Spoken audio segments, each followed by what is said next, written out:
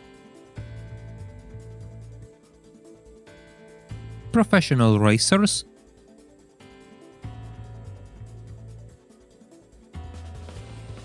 and world champions: Blaine Dev, See What Happens Racing UK, Sandere Kiselli, Enzo Lassanieri, Hunter Kaufman, Josh Pig, Lonnie Murray, Tyscom, and Espriel. If you want to join these wonderful people, you can do so at www.patreon.com/illobertoit. You can find this link to my Patreon in the description of this video. I have uploaded an unreleased video for them, a Gran Turismo 4 challenge run which I made as a test before releasing my first video. There are different tiers starting at $3 a month. You will get early access to my videos along with a special tier on my Discord server, which you can also find in the description of this video. Your support is invaluable as I make a living of streaming and YouTube videos, and every single supporter makes a massive difference. If you want to discover more of my content, different playlists shall appear on screen with all of my videos. With that said, I hope to see you soon on my next live stream or next video. Take care and bye for now.